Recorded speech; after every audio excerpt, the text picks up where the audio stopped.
लगातार 2 मुकाबले हारने के बाद आरसीबी ने टेबल टॉपर्स के खिलाफ दिखाया जीतने का जज्बा।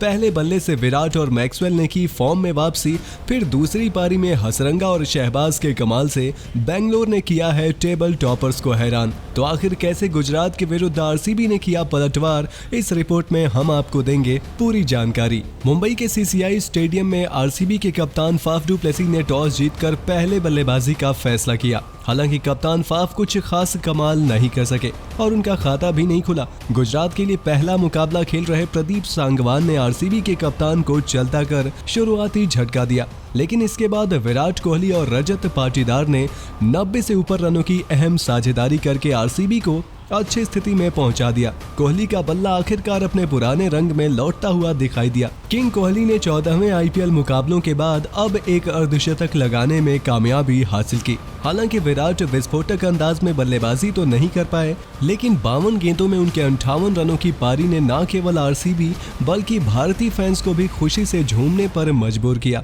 वहीं युवा पाटीदार सिर्फ 32 गेंदों में 5 चौके और 2 छक्के की बदौलत 52 रनों की तूफानी पारी खेलने में कामयाब हुए। हालांकि 13वें ओवर तक आरसीबी 100 के आंकड़े को पार कर चुका था, लेकिन इसके बाद गुजरात के गेंदबाजों ने शानदार वापसी की।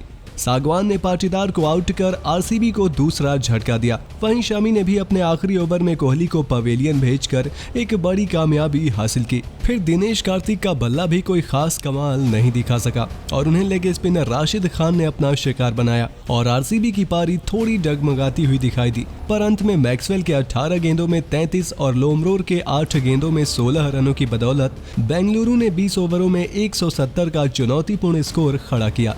171 के जवाब में गुजरात टाइटंस ने भी जबरदस्त शुरुआत की। शानदार फॉर्म में चल रहे रिद्धिमान साहा ने पहले ही गेंद पर चौका लगाकर स्टाइल से अपना खाता खोला, तो वहीं शुभमन गिल ने भी मैक्सवेल के उसी ओवर में बाउंड्रीज लगाकर अपने इरादे साफ कर दिए।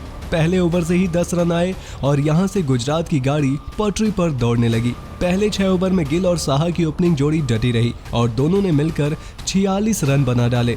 अगले ओवर में गुजरात ने बिना कोई विकेट गंवाए 50 का आंकड़ा छू लिया और टाइटंस के दोनों ओपनरों ने आगे आने वाले बल्लेबाजों के लिए एक अच्छी नींव रख दी थी। हालांकि इसके बाद वानिंदु हसरंगा ने साहा को 29 के निजी स्कोर पर आउट कर आरसीबी को पहली कामयाबी दिला दी। तो वहीं दूसरे एंड से बाएं हाथ के स्पिन गेंदबाज शाहबाज अहमद ने अपने 2 ओवरों में पूरा खेल का रुख ही पलट के रख दिया। जहां पारी के 9वें ओवर में उन्होंने सेट बल्लेबाज गिल को आउट किया और मैच में जान फूंक दी। वहीं 11वें ओवर में खतरनाक बल्लेबाज हार्दिक पांड्या को भी बाहर का रास्ता दिखा दिया और गुजरात टाइटंस को बैकफुट पर धकेल दिया। गिल 28 गेंदों में 31 रनों की पारी खेलकर आउट हुए, जबकि हार्दिक केवल 3 रनों का ही योगदान देकर चलते बने और 9 ओवर में टाइटंस को 89 रनों की दरकार थी।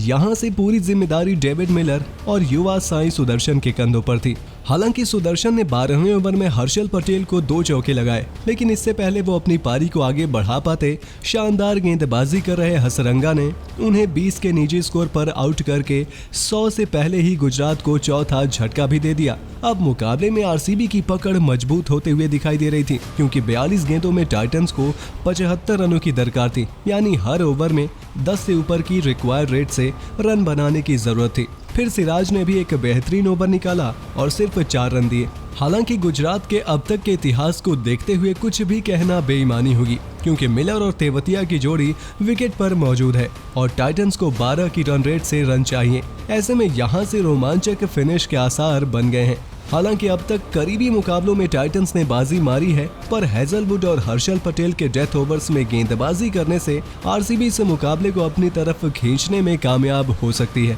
तो दोस्तों, आप आरसीबी के मुकाबले में किया गया प्रदर्शन कैसे रेट कर सकते हैं?